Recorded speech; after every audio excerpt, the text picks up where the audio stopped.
Today, the center of the multi-billion-dollar movie industry is Hollywood. But America's film business was started some 3,000 miles away by a group of nobodies. Follow me. All trying to become the king of Hollywood. Future moguls like the Warner Brothers. Warner Pictures. What do you say? Carl Laemmle. That's what we do. We make universal entertainment for everyone. William Fox. I only give my audience the best. That's why they keep coming back. Mary Pickford. We should create our own studio.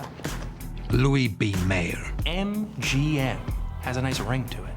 And Adolph Zukor. So who is now the president of Paramount?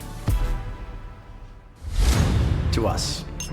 Over the course of 3 decades, they built empires. Fox Theaters, Fox Film Exchanges, now the Fox Film Corporation. We're gonna make 52 features a year. And battled each other for supremacy. You stole my producer. If they come here, it's because they don't like it over at Warner's. He's trying to destroy you. This is it? In the process, they created a kingdom of their own. There doesn't seem to be much around. Welcome to Hollywood. But as their power grew, the business became harder to control. These stars get paid too much.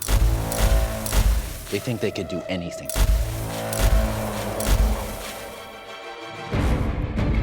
And the Titans stopped at nothing in their quest to dominate Hollywood. I'm gonna need another $2 million. What will it take to seal the deal? 10 million. Is it true you're selling MGM to Paramount? If we're not careful, they're gonna blow us out of the water. Through it all, these Titans created something amazing. She's terrific. The camera loves her. A dream factory, That was the best picture I've ever seen.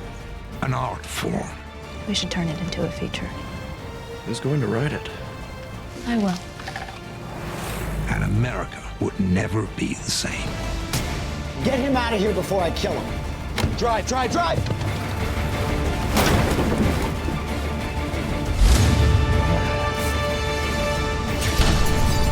And the winner is... Yeah, we've waited for our time to come, calculated everything we've done, we've upgraded. Now you can't outrun a champion. Now you're facing what? We're gonna stand on top with our hands in the sky. Gonna raise our cup to the stadium lights for the glory. For the glory. We celebrate with the city tonight. Hear the hometown cheer, it's the ultimate high. For the glory. We do it for the glory.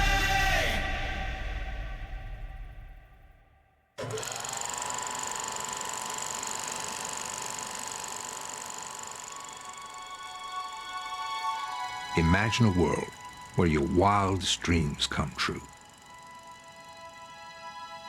It doesn't matter who you are or where you come from. You could become as rich as kings and queens. You could be adored, even worshipped. Welcome to Hollywood. I helped create this world and nobody even knows my name. It's Zukor. Adolph Zukor. I created Hollywood, the stars, and one of the first major studios, Paramount. So, how did it all start? With a war. That's how it started.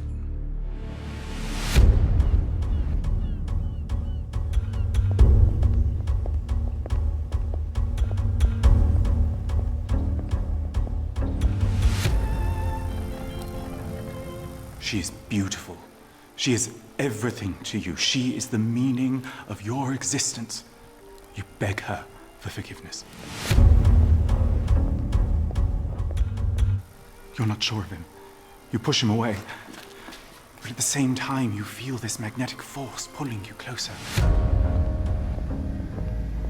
You need love. You need him. You love him. Meet the trust. In 1909, only they are allowed to make movies. Anyone else is committing a crime. You are in violation of the Motion Picture Patents Company Act. Hold on a minute. Meet Carl Laemmle. Now, you've probably never heard of him, but you know the company who'll go on to create Universal. But back then, he was an outlaw. Engaging in an illegal production of a moving picture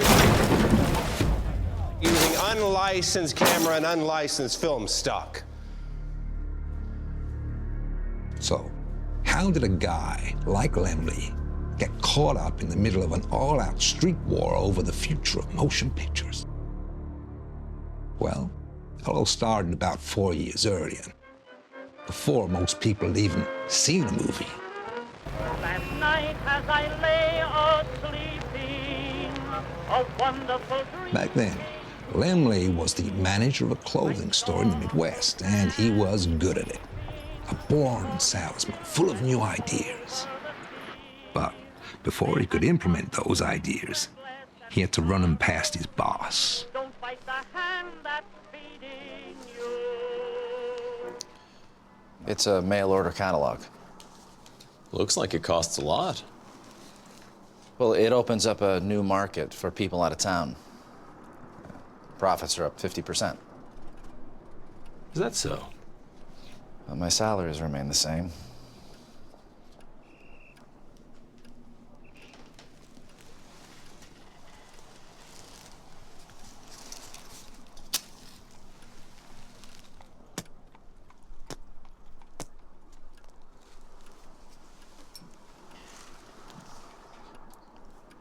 If I give you a raise when it's good, I can't take it back when it's bad. I mean, that wouldn't be right, would it? So put me on a commission. Get a bonus this year and incentive for next year. Try to see things my way. The American way. It was me. Laemmle had heard this story his whole life. It was the "I'm the boss, you're the employee" speech. Another. Now, when you came to me looking for a job, you were a nobody from Nowheresburg, but I thought, oh, maybe there's something behind those little German eyes, and maybe, given time, you might be able to manage the store, even make it profitable. Now, one thing you need to know about Laemmle is he had a problem with authority. But you don't become the owner of 6 stores by not taking risks. But now it seems you're questioning that decision to employ you.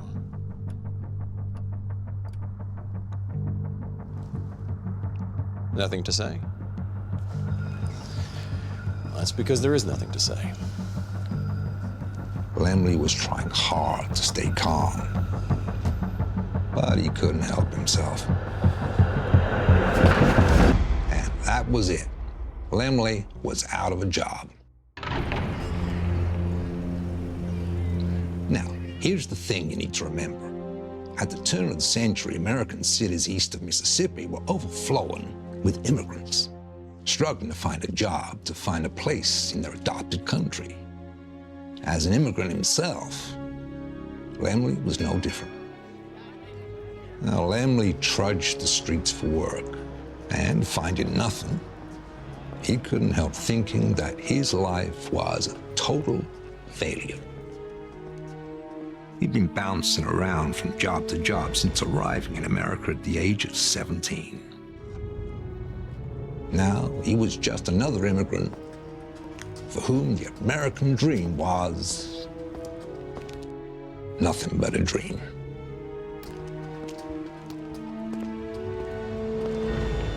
And then, something happened.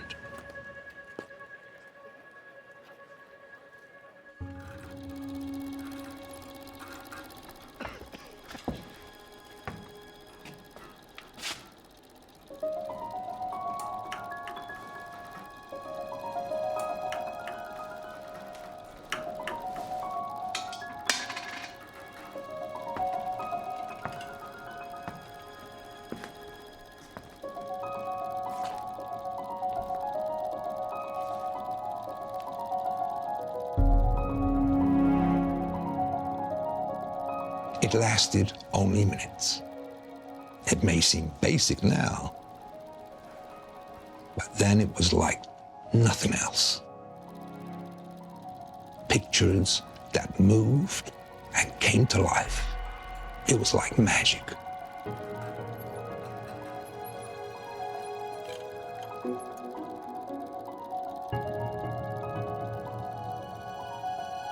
Laemmle thought it was like seeing his imagination on the screen.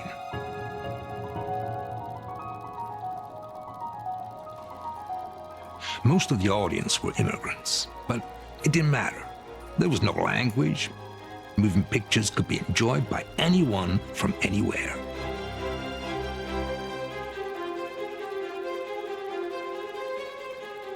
It was then that Laemmle knew what he wanted to do.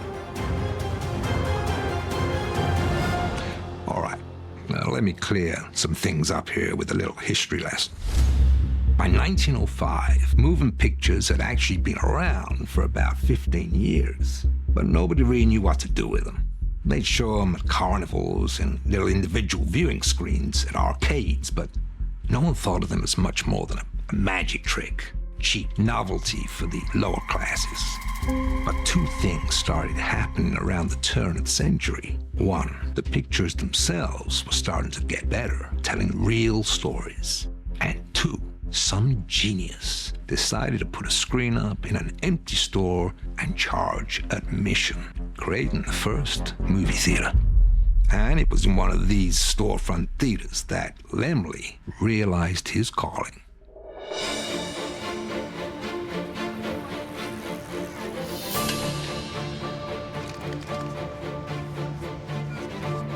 Laemmle sunk his savings into converting an old store into a moving picture theater.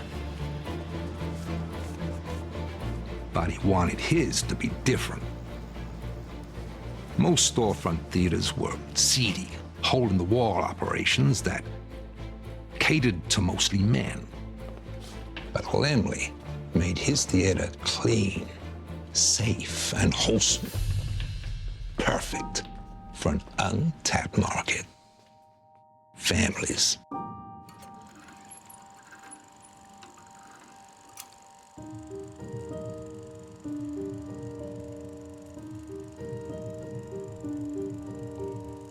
Most kids had never seen past the end of their street. They'd never seen a forest or an ocean. For them, it was an entry into a forbidden and magical world. Just as he'd hoped, Laemmle's theater became popular with families, and once that happened, the cash poured in.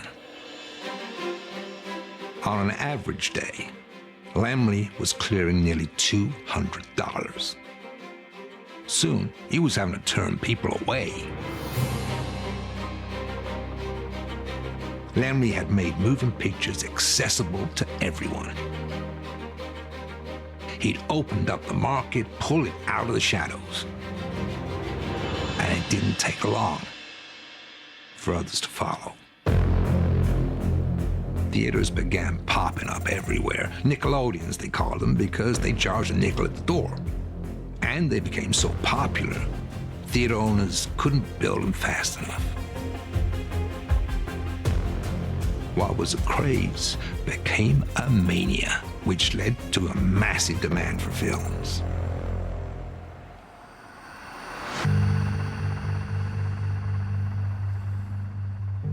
Now, films were made by only a few companies like Pathé, Vitagraph, Biograph, and Edison. And they were too expensive for the average theater owner to buy. I'm still not sure what to get. I hear the Kelly Gang is the best picture around. So theater owners would go to an exchange where you could rent one out, and then after showing it for a week or so, you could bring it back and exchange it for another. Problem now was there weren't enough films to go around.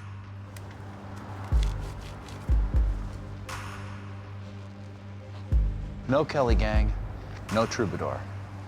They didn't even have the automobile thieves.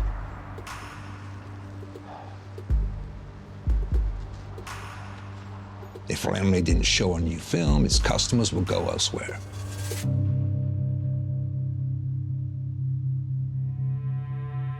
So he decided to buy one.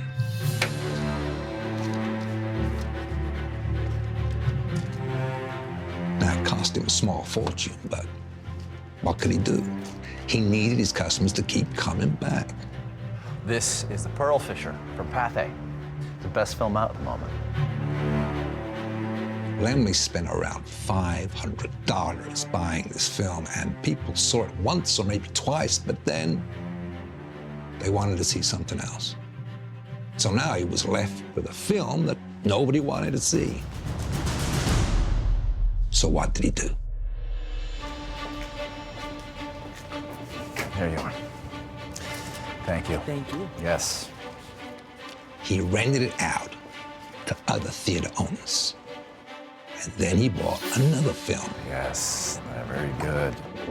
Showed it for a week, then rented it out. And he made so much money doing this that he thought, why don't I open up an exchange? That's $25. Thank you. So, hello. He opened an exchange in Chicago and bought a stack of films from the companies that made them, then rented them out. Only it wasn't like other exchanges. You went to Laemmle's and you got service with a smile. How are you? He always kept a good stock. And I have changed. And he knew his business. Oh, I have that film you were looking for. A moment.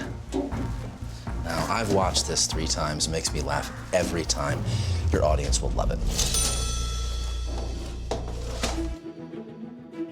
He did so well, he opened another branch. In 2 years, he had exchanges in 8 other cities and headquarters in New York. He became known as the film rental king.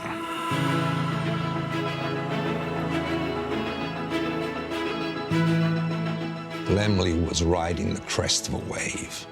He was his own boss, and the cash kept coming in. He made it. He was finally living the American dream. But he was about to get a rude awakening. The Miller's Daughter. Good choice, sir. That'll be $25. Thank you. Now, this is the way I heard it. One day, a guy walks into Laemmle's exchange and asks for The Miller's Daughter, made by Edison Films. Then he pays the money for a day's rental and leaves. And he brings it back to his boss.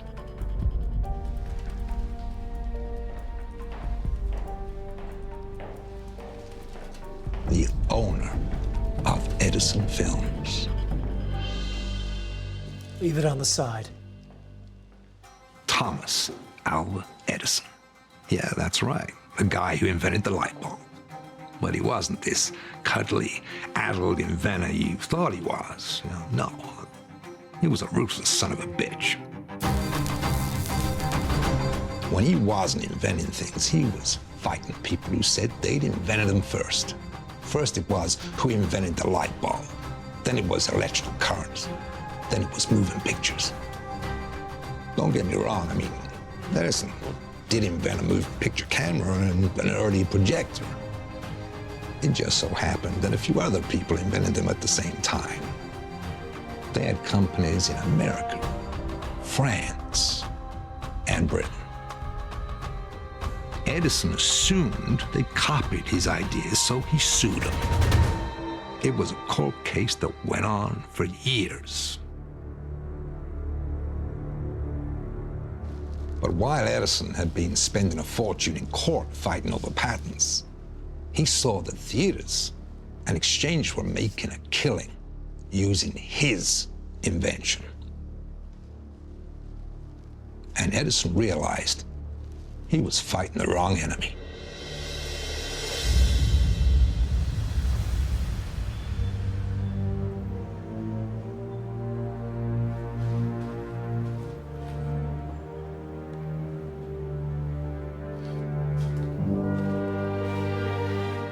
So, Edison arranged a meeting with the heads of the main film companies to talk peace and to discuss an idea of his.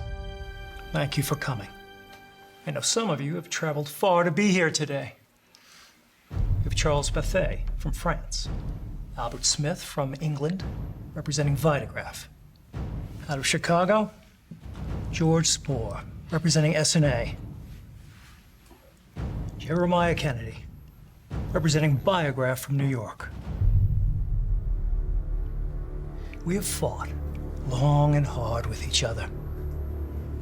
Battles that have cost us dearly. And for what? The only winners have been the lawyers.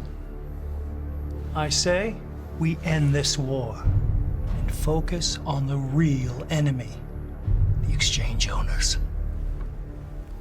The ones who buy our films and then rent them to the thousands of theaters that are spread across America, showing them to millions of people.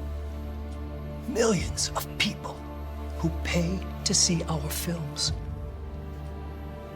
Yet we see none of that money. We created this business. Yet, it's these pirates that are profiting from our invention. So it was agreed they would cease fighting amongst each other and reclaim control of their business by forming a cartel. The name of the cartel became known as the Motion Picture Patents Company, but many simply call it the Trust. It was also agreed that Kennedy, who ran the Biograph company, would be the best person to help Edison.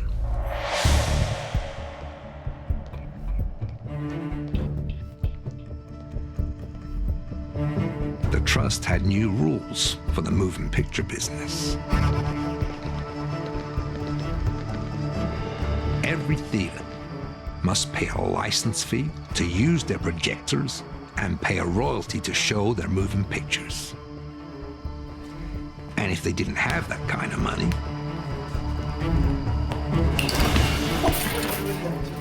they were forced out of the business. It was like a mob racket. Edison was saying, we created this, now we're gonna control it. In 1 year, the Trust closed down half of the theaters, and they declared war on the exchanges.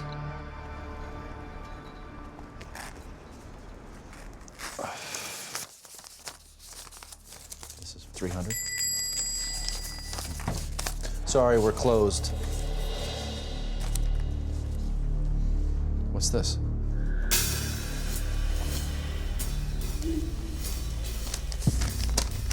Motion Picture Patents Company.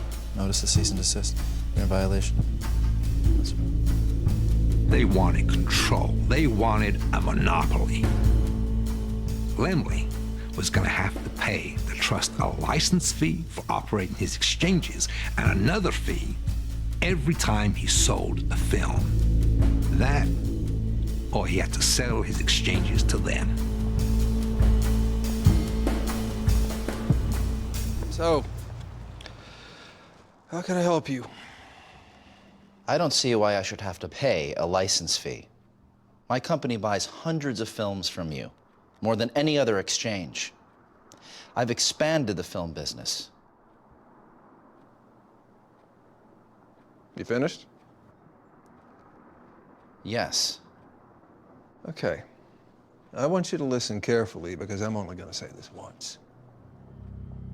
We make the cameras. We make the projectors.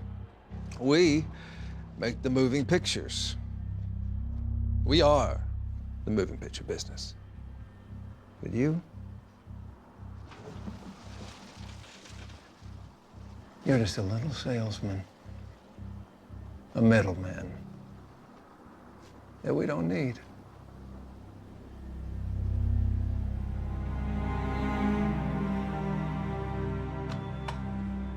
Laemmle was crushed.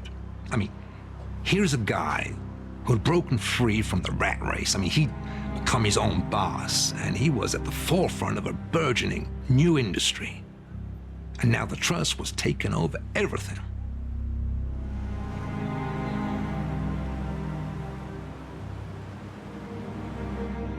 Laemmle refused to pay their license fees, so they cut off his supply of films.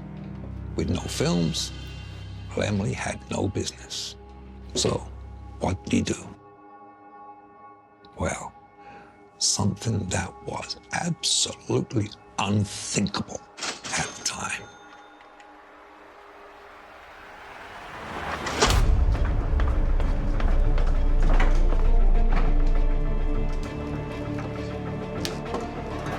Is this everything?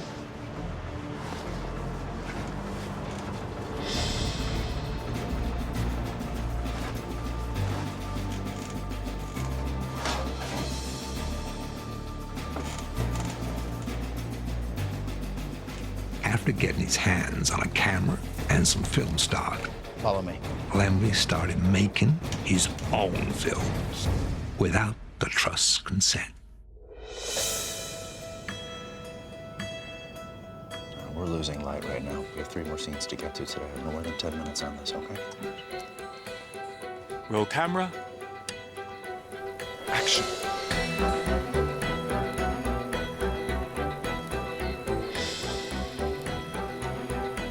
While Laemmle was making his films in secret, he was advertising them in the open, in newspapers. And he called his production company Independent Moving Pictures, IMP, or IMP, as he liked to call it. He even had a logo of an imp, a little devil with a fork that he wanted to stick up Edison's ass. Laemmle had created an underworld where moving pictures were made in secret.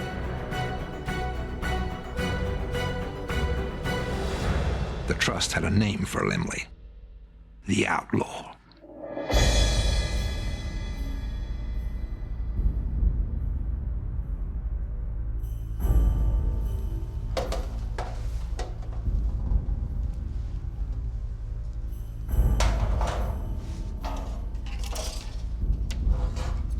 Where does he get the film stock from? Black market. Piracy is a cancer. You have to cut it out before it spreads.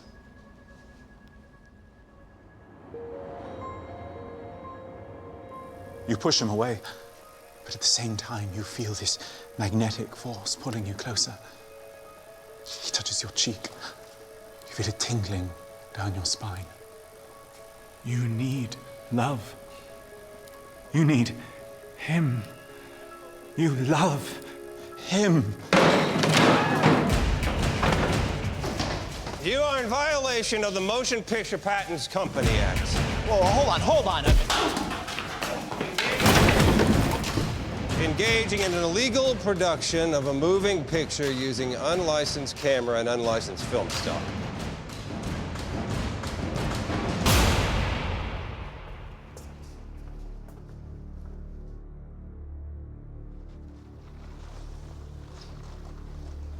What do you think we should do? I don't know.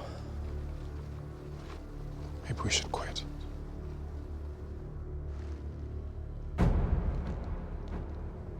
We're not quitting.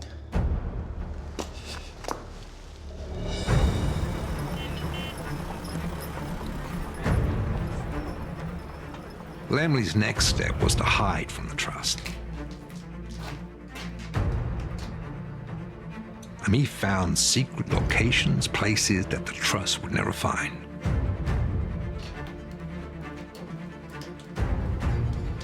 And was always on the move. Okay, now we can begin. Even under threat of violence by Edison's goons, Laemmle continued making and distributing his films, and branded himself a revolutionary in the process. fighting back against the Trust's abusive monopoly. It wasn't long before the outlaw became an underground hero.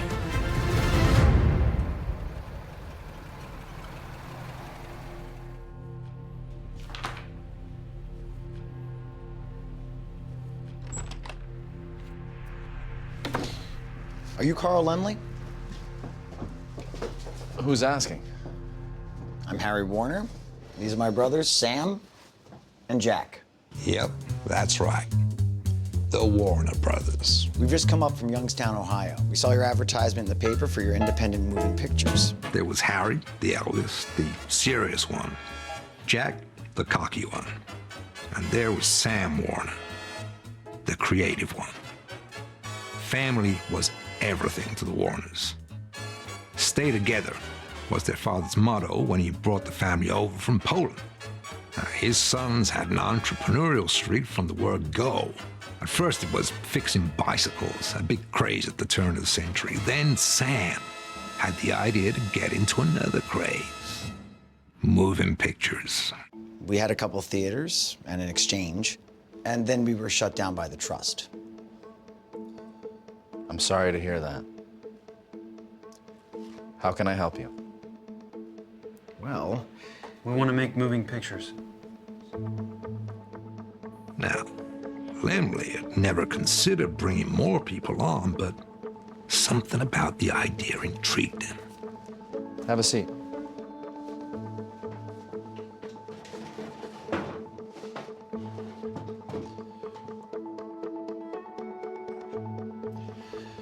You can make pictures, and I'll help. You could use our location, or you could find somewhere else. Sound okay? Laemmle figured if folks like the Warners could make their own pictures, then he could sell them under the Imp name and grow his business exponentially.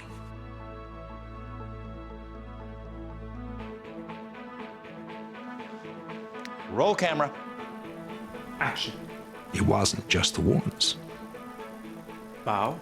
Others that had been shut down by the Trust joined Laemmle's rebellion and began making movies in secret.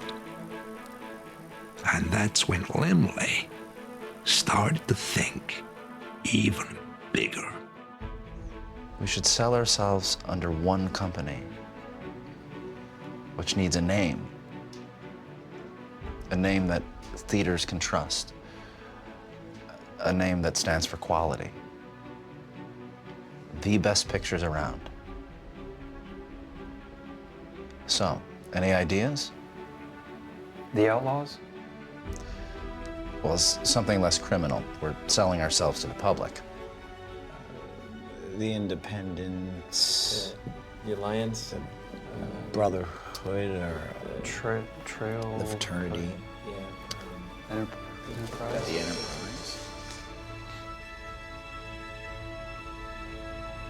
Universal. That's what we do. We make universal entertainment for everyone. Yeah, I know. It's hard to believe, but that's how he got the name. Universal. You see, Laemmle was starting to think his business was doing well enough. He could do away with all this outlaw stuff and go legit. He could compete with the Trust on their level. Sure, he was still breaking the rules, but at least now he could have a more respectable name. Operator, hello. I know. Laemmle was doing a nice little business selling his films to small theaters that would pack around 50 people at a dime a go. But then he heard of some guy with 2 big theaters in Brooklyn who was charging $2 a ticket, packing in 500 every night. To sell to a big theater like that would be like selling to 200 small ones. Laemmle had to find out who this theater owner was.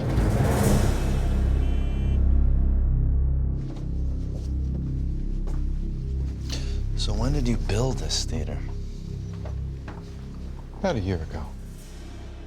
Meet William Fox. smartest out of us all, and the strangest. A penniless immigrant who became the family breadwinner at 11 and was the foreman of a clothing factory at the age of 13. By the time he was 21, he was his own boss running a fur business. Now, that kind of early success can make a man believe two things: that he's capable of anything, and that he's better than anyone else. Now, Fox's high opinion of himself only increased when he met his wife, Eve, a woman who claimed to have psychic powers.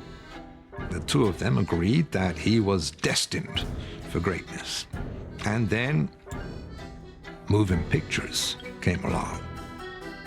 And the Foxes saw their future.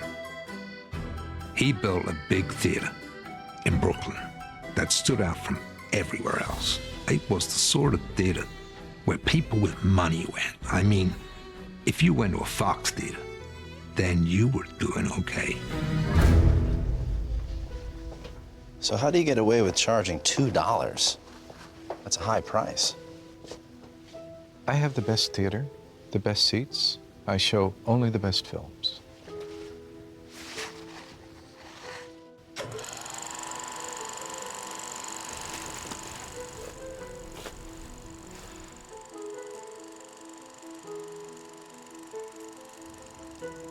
So would you play a Universal film?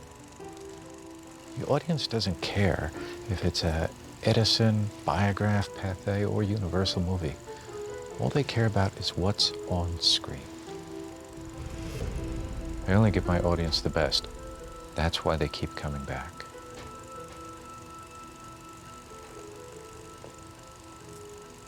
So if Universal made films as good as this one, you'd buy them? Correct. Up until now, Laemmle had been so preoccupied with simply getting his films made and avoiding the Trust goons that he hadn't actually considered that his pictures could be better. No longer were audiences content to watch silly little scenes. Now they demanded better stories. And there was something else that was bringing them into the theaters. Who is she? She's the audience favorite. They call her the Biograph Girl. See, here's the thing. For the first time, audiences weren't just coming to see the films. They were coming to see the actors in the films. Now, this was such a new concept that no one even bothered to list the actors' names in the credits. So audiences came up with nicknames, like the Biograph Girl. So that was that. All Laemmle had to do was get that actress.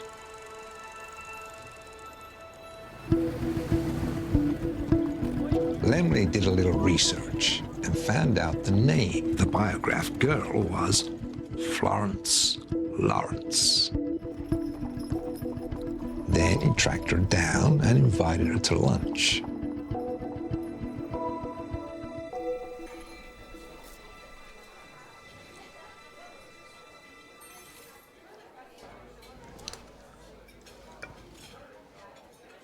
How much do you earn, Florence? Same as every actor, $25. Would you come work for me if I offered you double that?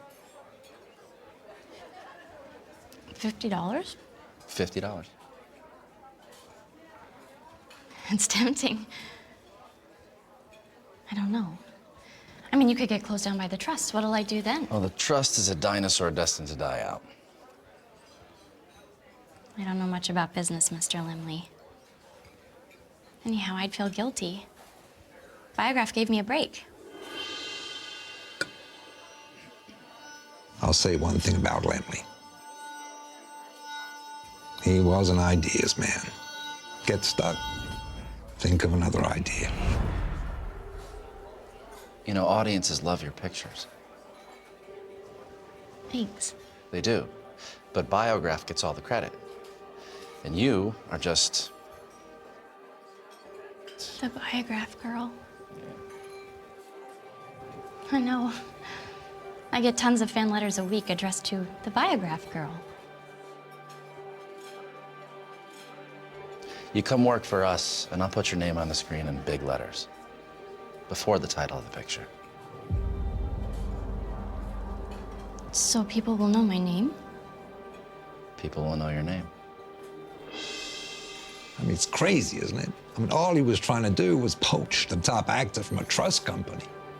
But by offering Florence Lawrence a screen credit, Laemmle was about to change the motion picture business forever. Does this work? Is a placement of the sale work? It's fine, it's fine. Roll camera. Action. Laemmle was now walking a tightrope that was covered in flames. First, he was defying the trust. And now he had just poached their top actress. Oh, she's terrific. The camera loves her. Now, Laemmle needed to publicize that Florence Lawrence would be in the next Universal film. The only problem was the public didn't know the name Florence Lawrence. They only knew her as the Biograph Girl. And it would be a little confusing if Laemmle went around saying the Biograph Girl is in a Universal picture.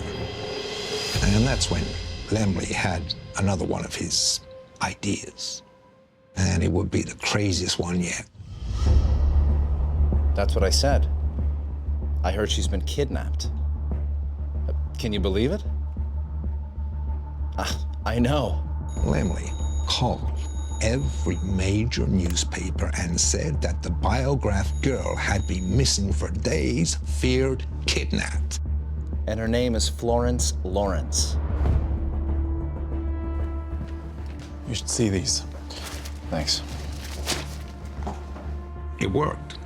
The papers bought it and named the Biograph Girl as Florence Lawrence. Now everyone would know that name.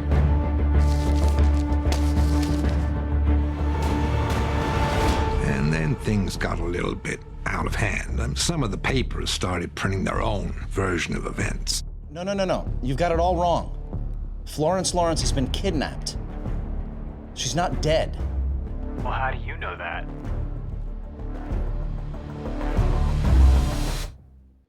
So now Laemmle had to prove that Florence Lawrence was alive.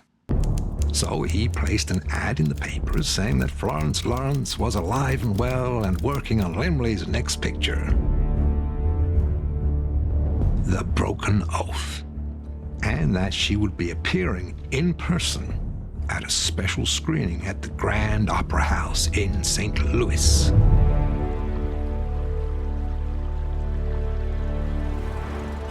Why St. Louis? Because he thought the trust wouldn't bother him there. But this time it wasn't the trust they needed to worry about. Do you think there'll be any people there? Just a few bystanders.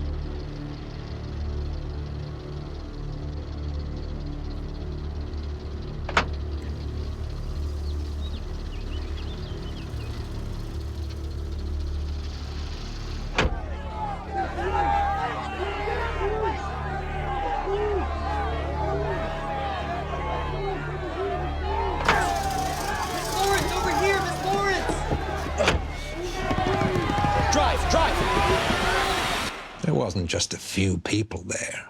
There was a massive crowd waiting to see her. Laemmle hadn't just drummed up publicity. He'd created an unruly mob.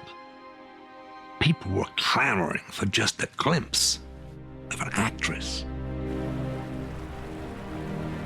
Nobody had ever seen anything like that before.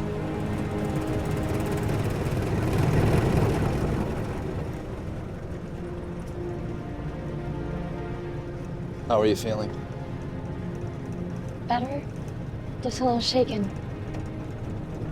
Good.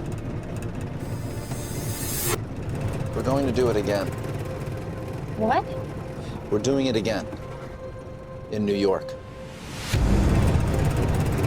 Operator, put me through to the New York Journal. I can't. It's too dangerous. I nearly got killed. There'll be security this time. It'll be perfectly safe. Hello. And you know what? It's gonna be like an opening night for a Broadway show. I'm gonna give you money for clothes. I want you to look like a princess. What do they do when the British royal family visits? They have a red carpet. Right. We're gonna have red carpet.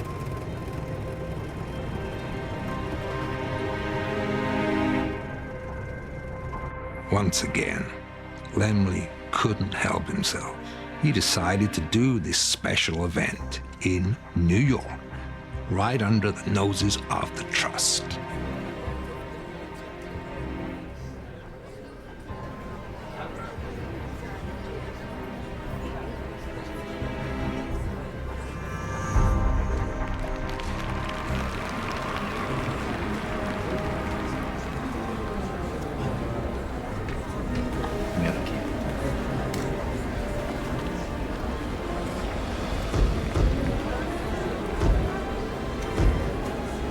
And that's how the first movie premiere happened.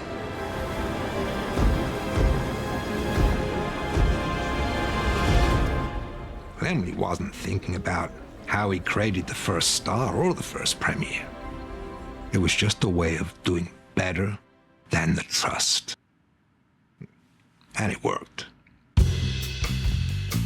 The Broken Oath became a bona fide hit. Some say it was seen by more people in the first week than any other film prior.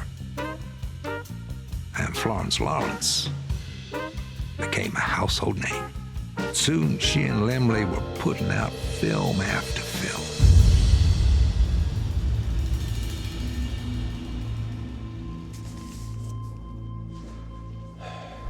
You give actors a screen credit, that may stop them leaving. Actors are cattle. Audiences have their favorites. How many children do you have? 4. Which is your favorite? Some things are better left unsaid. If a child finds out that they're the favorite, they want more than the others. The same with actors. The problem is Outlaws, not actors.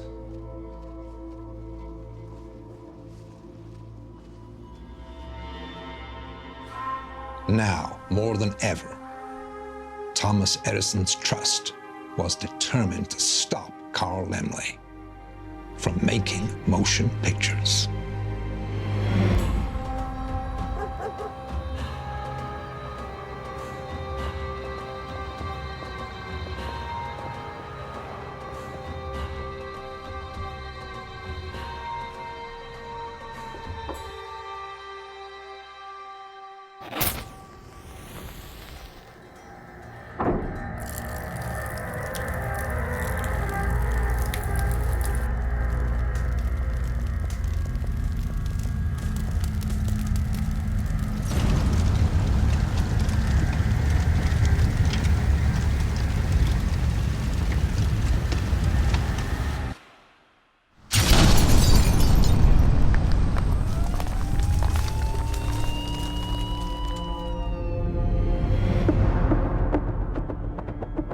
With Edison making it virtually impossible for Laemmle to make movies, the Outlaws would have to escape America.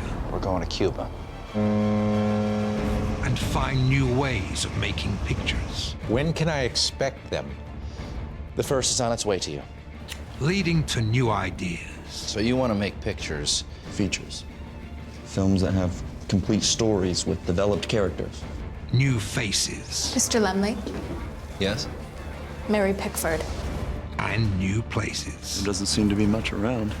Welcome to Hollywood. And their battle with the Trust would reach a boiling point. So if I made features without a license, Make them here, then I'll break you.